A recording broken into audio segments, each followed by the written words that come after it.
Você está ouvindo Eu vou botar esse cara pra baixo e vou treinar pra não ser finalizado. Eu vou ganhar a luta na decisão.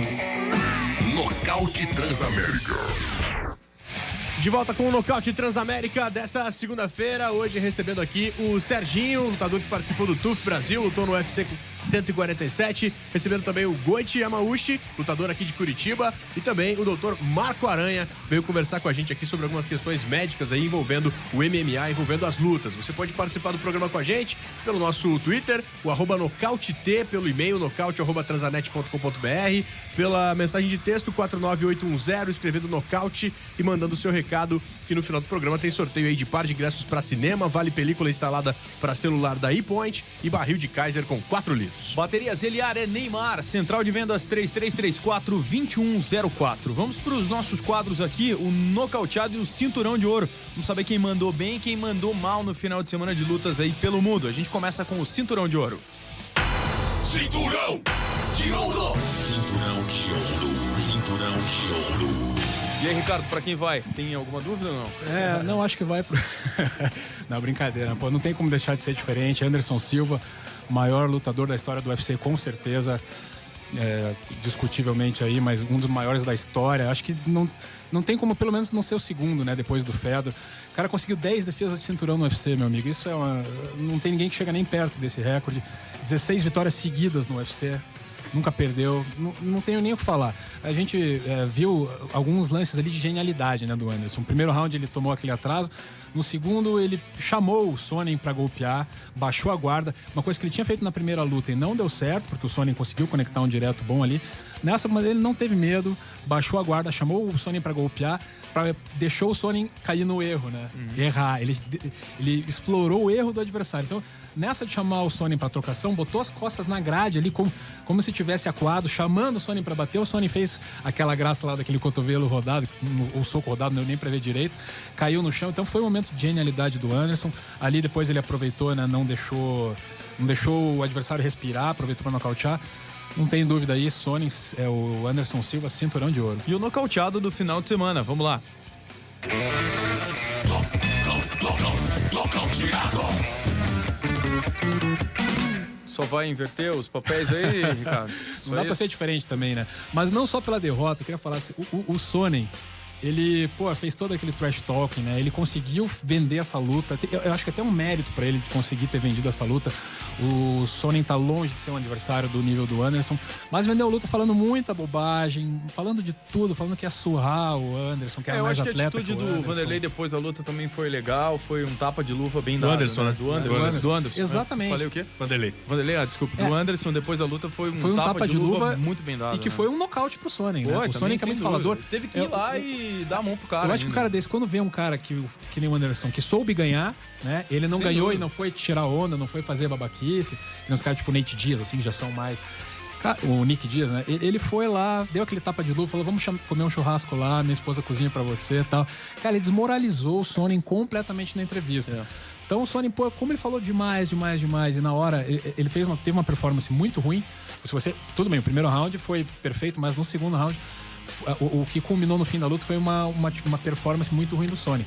Apesar de que eu achei, na coletiva, até eu queria dar um certo mérito pro Sonnen, que ele não entrou na pilha de ficar falando que a joelhada foi legal, ele não entrou na pilha de falar de segurar que o Anderson segurou o calção dele, ele não deu desculpa. A gente até tá cogitando aqui que talvez ele tenha tido um corte de peso que influenciou no rendimento dele.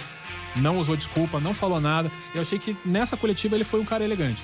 Mas não dá pra apagar o histórico de falação dele. Então, por tudo que ele falou, sair dessa forma, desmoralizado pelo Anderson, nocauteado. Vamos só pedir rapidinho pra gente fechar esse assunto aí, uma opinião rápida de cada um dos nossos convidados aí sobre a luta. Serginho, como é que você acompanhou? Onde que você viu? O que você achou aí da luta, da vitória do Anderson? Eu, como todo brasileiro, gostaria que o Sonnen apanhasse um pouquinho mais. Também achei que ele interrompeu meio cedo demais. Não, faz parte. A regra é bem clara. Claro. É bem clara. Quando o outro atleta não reage, né? Não reage. Não há movimento tá pedindo nenhum. pra interromper a luta, né? A luta tá parada, ainda mais se tratando de uma defesa de cinturão. Eu sendo desafiante não ter reação, Claro. Acabou. fecha a conta Acabou e... ali. Passa a regra tá e fecha ótimo. a conta. É isso aí. Marcão, o que você achou da luta? Eu passei a luta com o cunhado da minha mulher, que é americano. Pô, que beleza, hein? E ele também é legal que e tem ele- alguém pra zoar daí, Não, né? e ele também tava torcendo pro Anderson Silva. Ah, né? então- Deixou ele tomar então- um pau. O Tio Não falou precisa nem de falar ser nada da unanimidade, luta, né? Só podia ter apanhado até o quarto round, né? Você, Goi.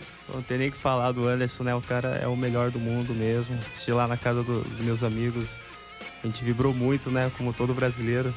Foi muito bacana. O Anderson, melhor da porrada. Bom a gente lembrar, salientar que mesmo com a luta em VT, né, em videotape, depois a Globo atingiu pela o maior índice de audiência desde que começou a dar transmitir o interesse UFC, né, da, de pontos. da abertura pro UFC. Mesmo em VT, não luta ao vivo, foram 19 para 20 pontos de média durante a luta do Anderson Silva. E a galera se reuniu, né, também. Parou parecia a o Copa país, do né? Mundo. Parou, tava todo mundo Parou falando o dessa país, luta. todo Pela mundo primeira vez. viu. Por isso que eu falei até que Foi muita gente impressionante. contestou. Eu falei que era a maior luta da história. E eu não tenho dúvida que era a maior luta da história. Não tô dizendo que são os 2 melhores lutadores da história, Mas nem tudo que envolveu seria a a melhor luta, né? luta da história. Mas toda a expectativa que se criou nessa luta, Pelo que cara, vendeu. não tem como negar. Pelo que vendeu, o Dana, não divulgaram ainda os dados, mas o que bateu o recorde do UFC 100 de venda de pay-per-view, ou seja, mais de 1.600.000. Cara, não tem o que falar. Foi a maior luta de todos os tempos em questão das proporções que ela tomou. Bom, vamos falar com o Serginho um pouquinho ainda sobre o TUF Brasil, né? Você fez o TUF, acabou não chegando à decisão, mas chegou à decisão por causa da contusão do Daniel Sarafian e lutou com o Mutante lá no UFC 147 e fez pra mim a luta da noite, né? Eu acho que eu e o Rica, a gente tava Não lá. ganhou, a gente não levou, né? não levou 65 mil garfaram, dólares, garfaram. te passaram na mão grande esses 65 mil Não dólares. preciso. O Vanderlei tá precisando mais, eu acho, né? Por isso bem que eu mais. pra ele. Lógico. Daqui a pouco eu vou pegar meu motorista aí que tá no ônibus Que passando. beleza. Mas, cara, fala pra gente aí desde o início, na entrada da casa, na casa e depois dessa luta, e o que você espera, né? Que vai acontecer com vocês? Já tá fechado com o UFC? O que vai acontecer pela frente? Cara, de começo eu já digo o que eu sempre falo pra todo mundo, assim, acho que a parte mais difícil de você conviver na casa é uma coisa que você não passa em lugar nenhum do mundo. Você convive com o seu adversário, muitas vezes você treina com ele, tá certo? Isso chega um limite da casa que a parte física é ultrapassada pela parte psicológica. Isso é o que a gente tem que manter mais o foco, entendeu? Então, em lugar nenhum do mundo a gente bate o peso 3 vezes no mesmo mês. Nossa. Tá certo? A gente bate o peso para entrar na casa, são mais 2 lutas dentro da casa que a gente pode estar lutando numa semana e na outra voltar a lutar. E se for pra final, o quarto ainda, né? Vai ter uma quarta pesagem. Já tem esse detalhe. E a respeito do UFC, ainda não tenho nenhuma resposta. Lógico, eu tô sempre aguardando. Não fiquei feliz com a minha derrota. Não era... A ideia não era a derrota, jamais entro numa luta pensando na derrota. Só que dessa vez eu estava muito treinado e confiante nos treinamentos que eu tive com o Shogun, com o André Dida. Isso. Que foi o... Isso que a gente queria falar contigo, né? Você foi pra... surpreendeu todo mundo quando você entrou pra trocar com o Mutante. Isso surpreendeu todo mundo. E principalmente por ter conseguido trocar de igual para igual com ele. Eu precisava disso pra mim. Acho que eu precisava disso pra minha carreira. Todo mundo sabe que eu sou um lutador de jiu-jitsu profissional. Bicampeão mundial. Caiu no chão, eu me sinto em casa em qualquer situação, fazendo guarda, passando guarda.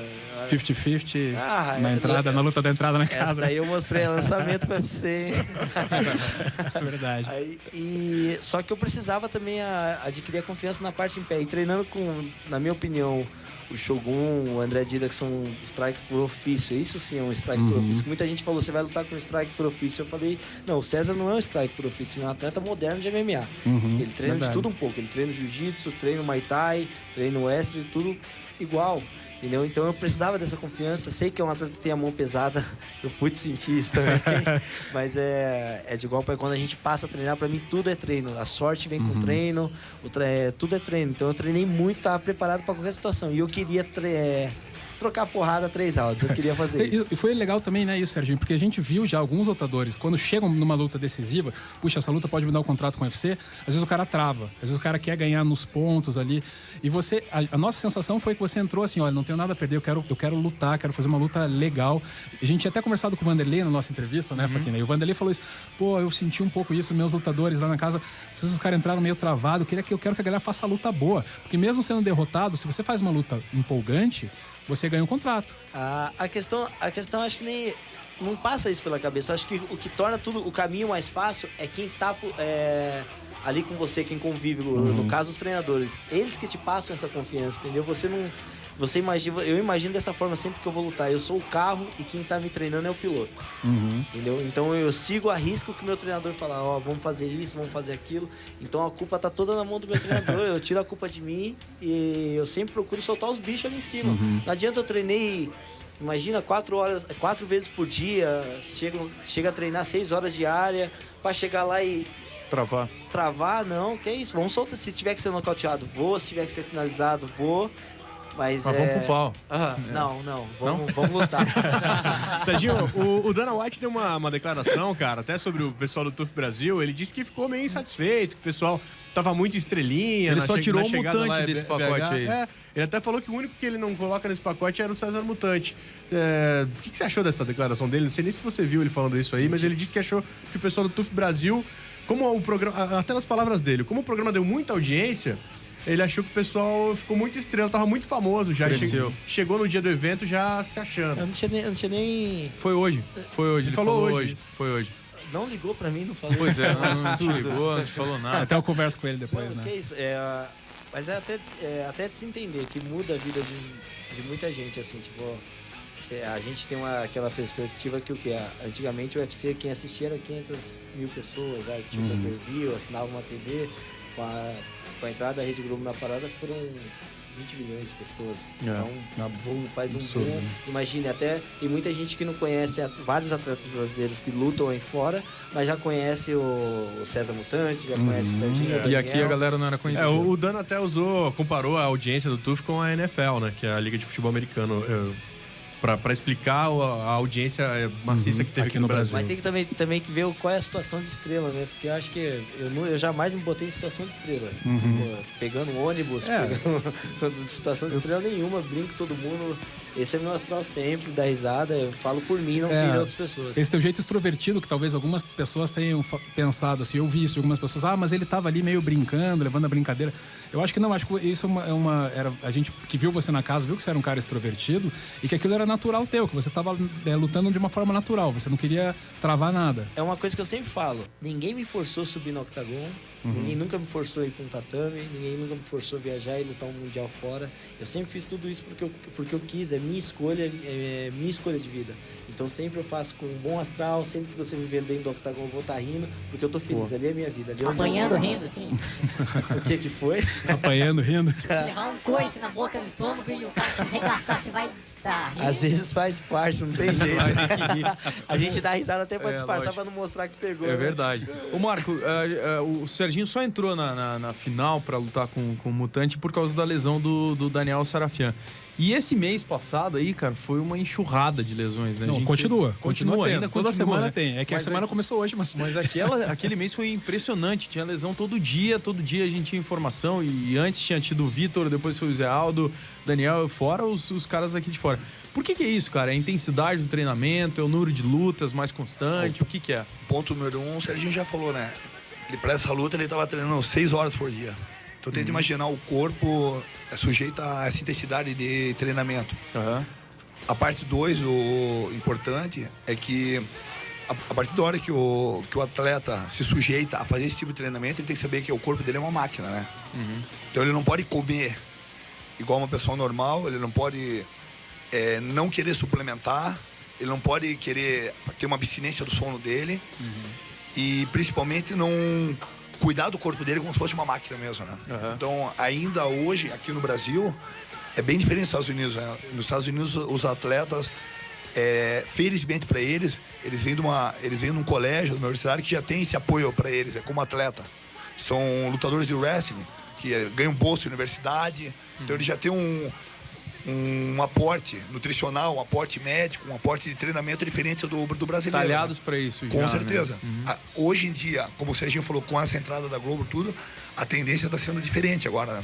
Os atletas estão começando a procurar tratamento médico, tratamento de fisioterapia para prevenção de lesão. Se preparar um pouco mais. Tamo aí, Aranha, tamo aí.